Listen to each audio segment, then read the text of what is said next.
자, 요한복음 강의 27번째 시간이죠. 27번째 요한복음 강의 시간입니다. 제목은 예수 그리스도께로 가는 삶입니다. 예수 그리스도께로 가는 삶. 우리가 살다 보면 대화가 잘 되는 사람이 있는가 하면 대화가 잘 안 되는 사람이 있습니다.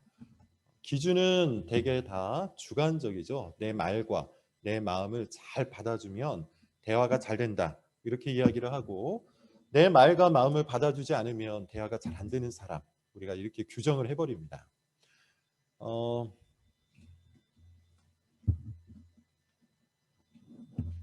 박재현이라는 분께서 쓰신 책이 있어요. 나는 왜 네 말이 힘들까? 나는 왜 내 말이 힘들까?라는 그런 책인데 그 책에 보면 이렇게 대화가 잘 되지 않는 원인, 어긋나는 대화의 원인을 무엇으로 꼽는가 하면 나의 신념, 자기 자신의 신념 때문이다. 이렇게 이야기를 합니다. 말이 조금 어려운데 쉽게 이야기하면은 편견 때문에 고정적인 어떤 생각 때문에 그런 생각으로 인해서 다른 사람의 말이 들려오지 않는다는 것이죠. 그래서 이것을 표현하기를 자동적 생각이라고 합니다. 누군가의 말이 들려오면 그 말을 듣고 깊이 생각한 후에 그 말에 따른 반응을 내놓아야 되는데 어떤 말이 들어왔을 때 그 말에 따른 자동적인 어떤 생각이 있어서 어떤 편견이 작동을 하여서 그 말을 튕겨낸다는 것이죠. 그래서 자기의 편견이라는 레이더에 걸린 어떤 말은 받아들일 수가 없고 그렇게 편견에 자주 걸리는 사람과는 대화가 잘 통하지 않는다. 이렇게 이야기를 하더군요. 그러면서 이 저자가 제시하는 방법이 이거였어요. 연결의 대화를 해야 한다. 연결의 대화란 모든 것을 다 동의해 주거나 모든 것에 다 공감해 주는 것이 아니라 그 사람과 내가 연결되기 위한 대화를 해야 한다. 이렇게 이야기를 하는 것이죠. 이 연결의 대화의 핵심, 저자가 꼽는 핵심은 뭐냐면 들어주는 거예요. 정성을 다해서 들어주는 겁니다. 들어주되 다 공감할 필요는 없어요. 들어주되 다 동의해 줄 필요는 없어요. 그러나 그가 무엇을 말하는지 자동적 생각을 버리고 편견을 버리고 귀를 기울여서 잘 들어주는 것, 거기에서부터 연결의 대화가 시작이 된다. 그렇게 이야기를 하더군요. 굉장히 좋은 통찰력, 인사이트였습니다. 좋은 책이에요. 여러분 혹시 대화에 문제가 있다고 생각하시는 분은 이 책을 한번 찾아서 읽어보실 것을 권합니다. 사실 여러분 듣는다라는 것은 그런 의미에서 이 저자의 말을 받아 제 말로 표현을 해보자면 관심사를 옮겨가는 겁니다. 상대의 말을 잘 들어준다는 것은 관심사를 옮기는 거예요. 자기의 관심사에만 묶여있는 사람은 상대의 말이 들려올 수가 없어요. 그러므로 경청이라는 것은 상대의 관심사에, 상대의 말에, 상대의 마음에 내 관심사를 옮겨주는 겁니다. 이것이 여러분 잘 들어주는 거예요. 관심사를 진심으로 옮기지 않는 한 우리는 그 사람과 진정으로 연결될 수가 없어요. 사실 성경도 듣는 것을 굉장히 강조를 해요. 성경이 말하는 듣는다, 성경이 말하는 들음은 물리적으로 잘 듣는 것을 포함하고 있지만 사실 여기에서 하나 더 나아갑니다. 성경이 말하는 잘 듣는다는 것은 뭘 말하는 겁니까? 물리적으로 내 귀로 잘 들을 뿐만 아니라 우리의 삶까지 옮겨가는 것을 이야기하는 것이죠. 그래서 신명기 6장 4절 같은 데 보면 하나님께서 이스라엘아 들으라 라고 이야기하면서 어떤 이야기를 하냐면 십계명을 이야기해요. 그러므로 여러분 우리가 하나님의 말씀을 잘 듣는다는 것은 그저 귀를 기울여서 한번 듣고 끝나는 것이 아니라 실질적으로 내 삶의 관심사 자체를 하나님의 말씀으로 옮겨가는 겁니다. 이것을 성경이 말하는 잘 듣는 거예요. 이것은 신명기뿐만 아니라 성경 전체에서 지속적으로 나오는 이야기인데 이사야 28장 23절을 보면 마찬가지로 들으라는 말이 계속해서 반복해서 나옵니다. 너희는 내 목소리를 들으라. 자세히 내 말을 들으라. 이 말은 말씀에 순종할 것을 이야기하는 것이죠. 대표적인 말씀이 잠언 4장 10절입니다. 뭐라고 되어 있냐면 내 말을 들으라, 내 말을 받으라. 이것이 같이 반복해서 나와요. 듣는다는 것은 받는 겁니다. 받는다는 것은 사는 거예요. 그렇게 여러분, 성경이 정의하는, 성경이 가르치는 듣는다는 것은 물리적으로 귀로 잘 듣는 것일 뿐만 아니라 더 나아가 우리의 삶으로 주의 말씀에 순종하는 것까지 나아가는 것이죠. 성경 말씀은 결국 우리에게 이것을 요청하는 겁니다. 창세기부터 요한계시록까지 끊임없이 하나님께서 우리를 향해서 말씀하고 계신데 이 말씀의 목적, 이 말씀의 의도, 이 말씀의 계획이 바로 이거예요. 너희의 관심사를 날개로 옮기라. 너희의 관심사를 땅에서부터 하늘로 옮겨라. 너희의 관심사를 너희 자신에게서 하나님에게로 옮겨가라.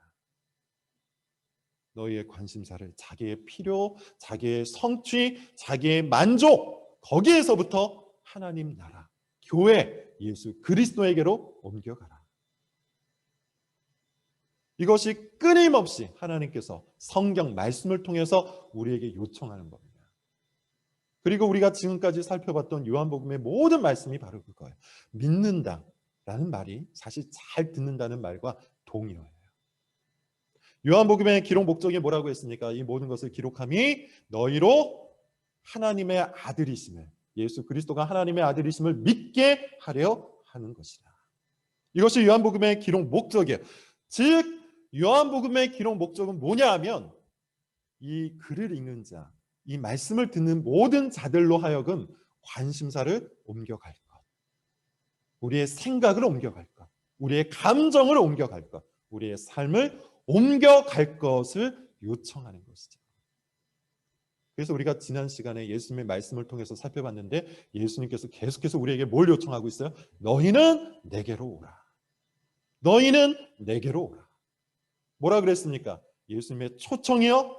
예수님의 초청은 곧 우리로 하여금 우리의 삶으로부터 그리스도의 말씀으로 이동할 것을 요청하는 것이라고 했죠. 오늘 본문도 동일한 관점입니다. 문제는 뭐였냐 하면 이 예수님의 초청을 들은 사람들이 옮기지 않았어요. 자신의 관심사를 옮기지 않았고 자신의 생각을 옮기지 않았고 자신의 삶도 옮기지 않았어요. 41절부터 43절을 여러분 한번 볼까요? 우리가 앞서 읽었지만 다시 한번 좀 읽어보도록 하겠습니다. 지금 방금 제가 드린 말씀을 염두에 두시고 41절부터 43절까지를 한번 읽어볼게요. 시작. 자기가 하늘에서 내려온 떡이라 하심으로 유대인들이 예수에 대하여 수군거려 이르되 이는 요셉의 아들 예수가 아니냐. 그 부모를 우리가 아는데 자기가 지금 어찌하여 하늘에서 내려왔다 하느냐. 예수께서 대답하여 이르시되 너희는 서로 수군거리지. 예수님께서 앞선 본문에서 공개적으로 선언을 했어요. 나는 하늘에서부터 내려온 생명의 떡이다. 그러므로 너희는 나에게로 오라. 나에게로 오고 나를 믿는 자는 영원히 살게 될 것이다. 이것이 앞선 본문에서 예수님께서 공개적으로 사람들 앞에서 선포한 내용입니다. 근데 이 선언을 듣고 유대인 무리들이 수군거리기 시작해요. 수군수군 거린다는 것은 단지 의심한다는 그런 수준이 아니라 사실은 불신하며 험담을 하고 있는 거예요.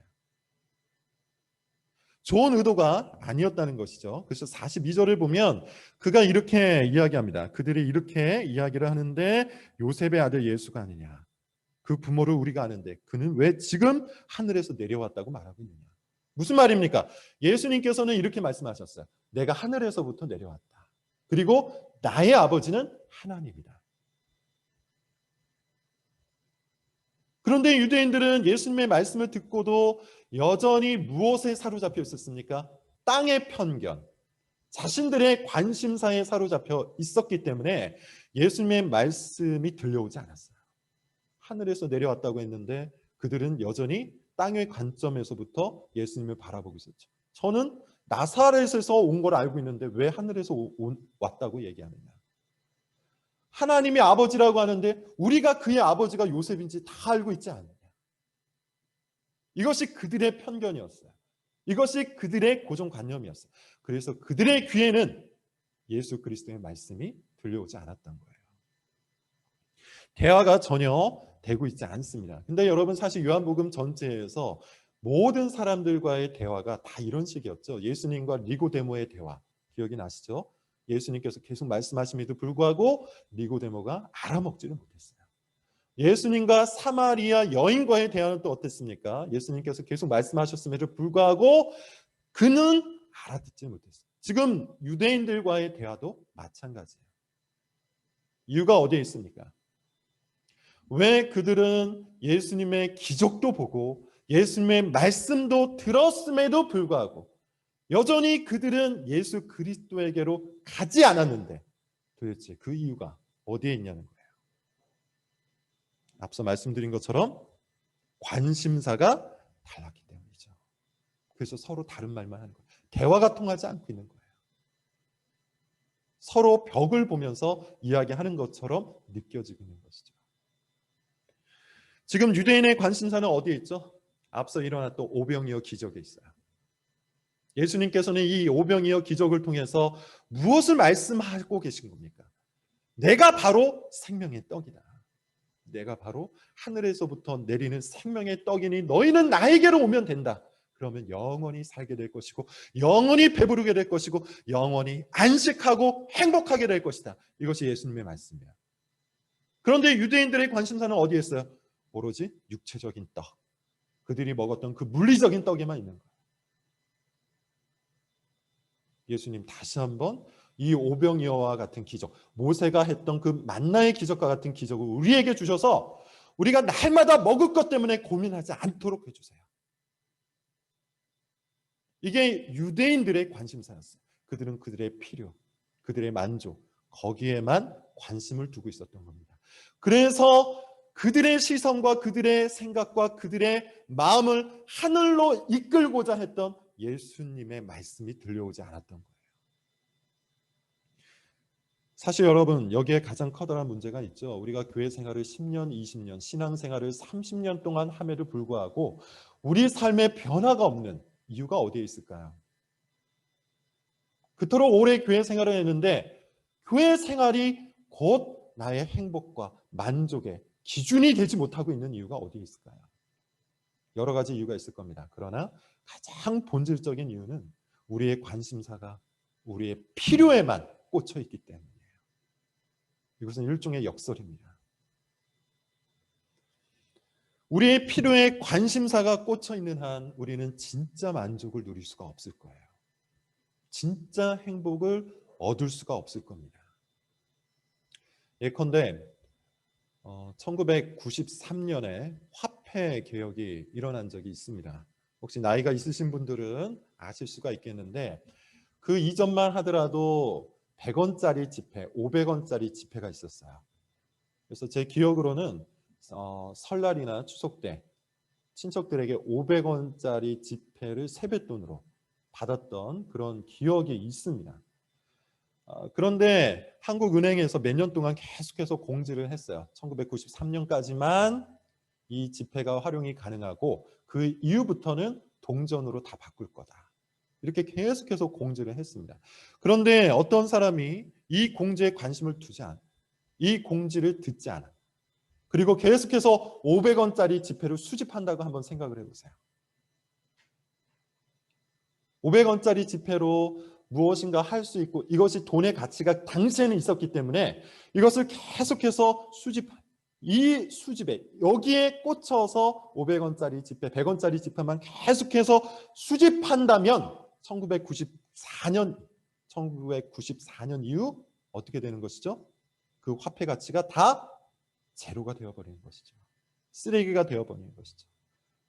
그 500원짜리 지폐를 모았던 몇 년 동안은 행복할 수 있겠지만 1994년 이후부터는 불행, 불안, 무력, 허무, 공허 속에 빠져들 수밖에 없는 것이죠. 마치 그와 같은 겁니다. 우리는 지나치게 일시적인 것에 우리의 행복과 우리의 만족을 두고 산다는 것이죠. 지나치게 작은 것, 지나치게 헛된 것, 이런 것들에 우리의 만족과 우리의 행복을 걸고 살고 있기 때문에 오히려 행복하지 못한 거예요. 오히려 만족하지 못하는 거예요. 거기에 관심을 기울이는 한 우리는 영원함에 관심을 두고 살 수가 없기 때문입니다. 그렇게 하나님 나라의 공지가 들리지 않는 거예요. 그러나 예수님께서는 뭘 말씀하시는 겁니까? 여기에 썩지 아니하는 양식이 있다. 유통기한이 계속되는, 유통기한이 지속되는 생명의 떡이 있다. 그러니 너희의 관심사를 지금이라도 썩을 양식이 아닌 이 영원한 양식을 향하여 두라. 이게 예수님의 말씀이잖아요. 그리고 그 영원한 양식이 뭐라는 겁니까? 예수 그리스도 자신이라는 거예요. 그렇게 예수님께서 계속해서 유대인 무리들에게 요청하는 바가 뭡니까? 내게로 오라. 내게로 오라. 너희의 생각을 나에게로 옮겨라. 너희의 삶을 나에게로 이동하라.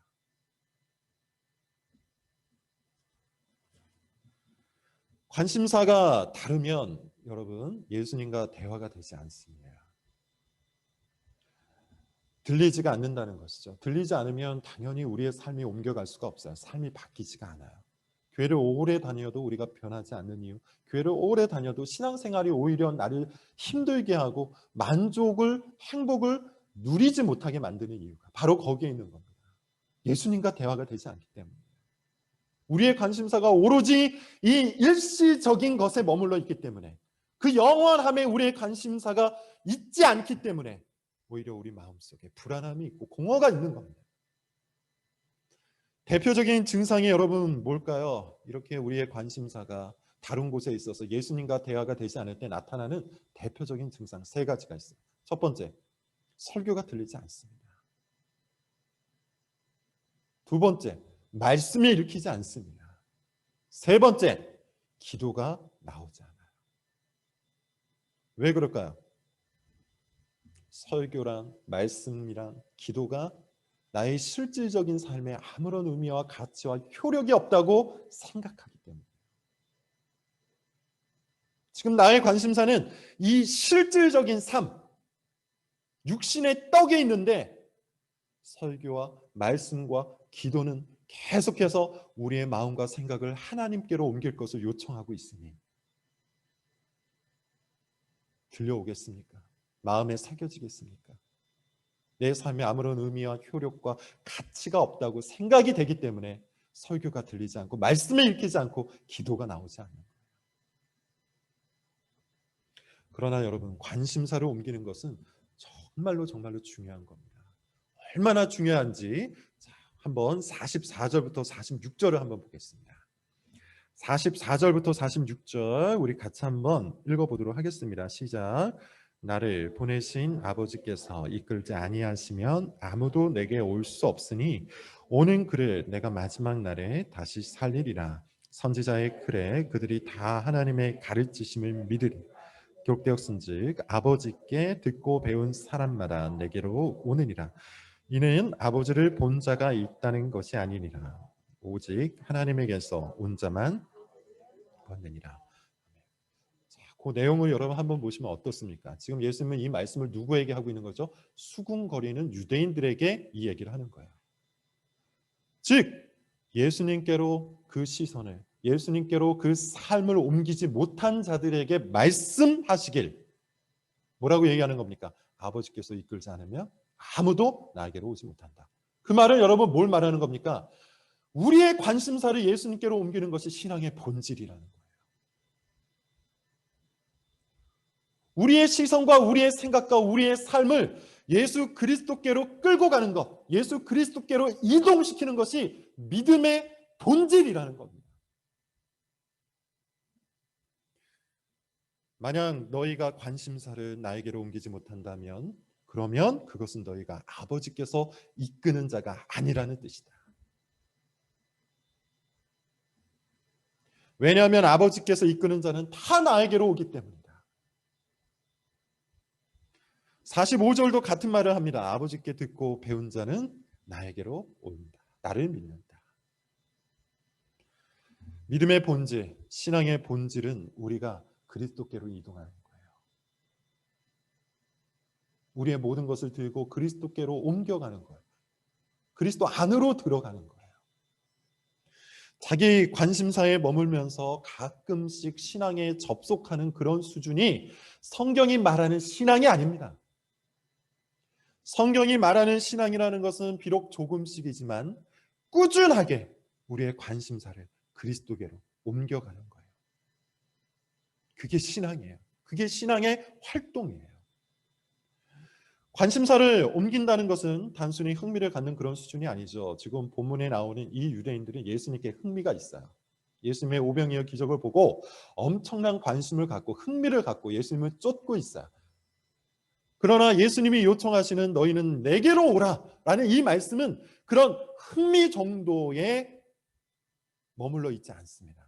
예수님께서 말씀하시는 너희는 내게로 오라는 이 말씀의 의미는 전인적인 거예요.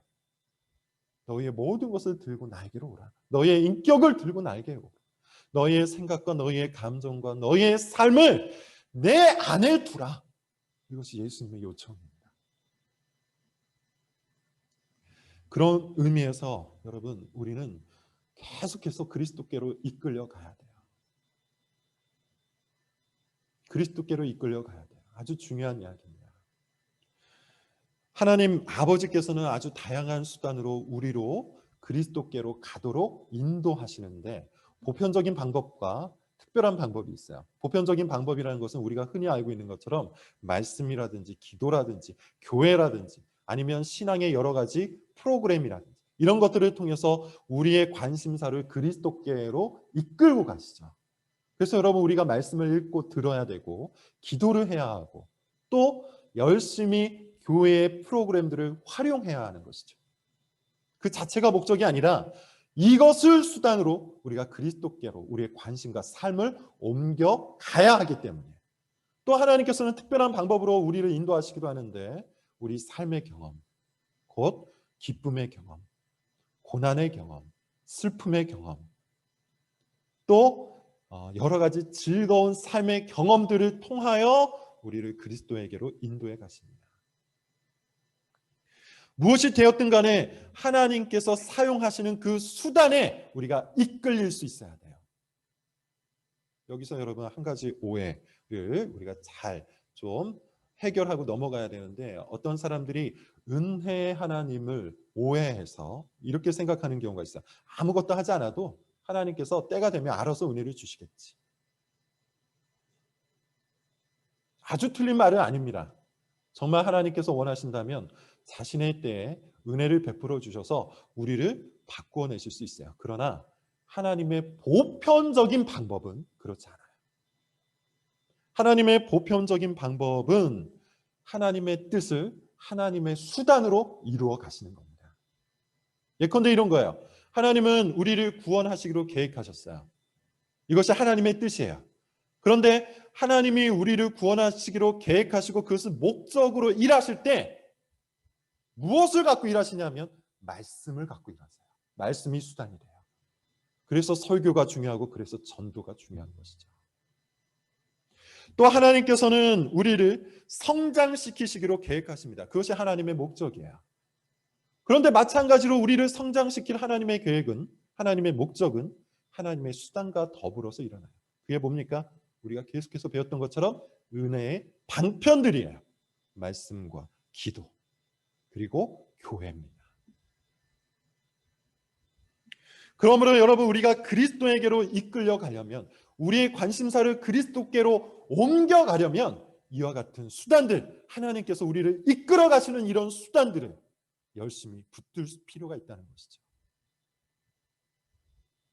말씀을 붙들고 기도를 붙들고 또 교회 가운데 참여함으로 아버지 하나님께서 이끄시는 대로 그리스도에게로 옮겨가야 하는 거예요.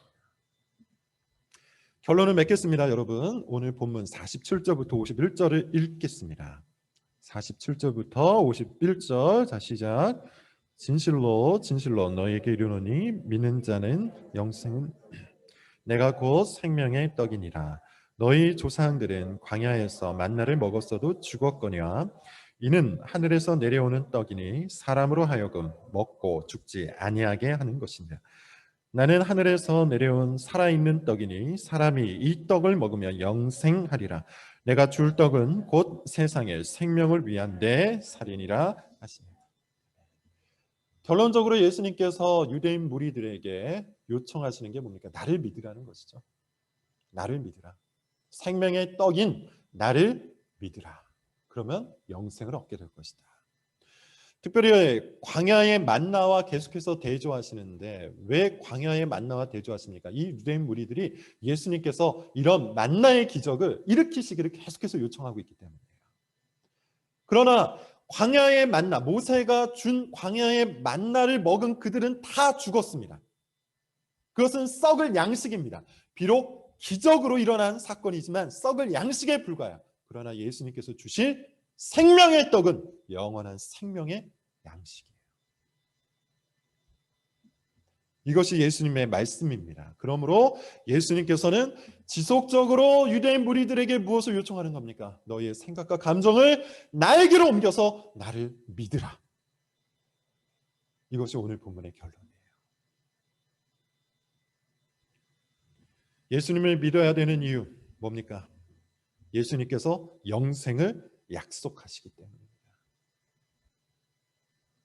다시 한번 말씀을 드리는데 여러분, 우리는 너무나도 적은 것들을 하나님께 요청을 해요. 너무나도 쓸데없는 것들을 하나님 앞에 요청합니다. 그러나 우리가 진정으로 요청해야 할 것은, 우리가 진정으로 하나님 앞에서 간청해야 할 것은 그것이 아니에요. 썩을 양식을 위하여 구하지 말고 영원한 양식을 위하여 구하라고 했던 예수님의 말씀처럼 우리는 생명의 떡이신 예수 그리스도께로 옮겨가는 것, 그것을 하나님 아버지 앞에 간청해야 돼요. 우리가 예수님을 믿으면 어둠에서 빛으로 우리의 인생이 바뀌기 때문입니다. 우리가 예수님을 믿으면 우리의 모든 목마름이 해갈되기 때문입니다.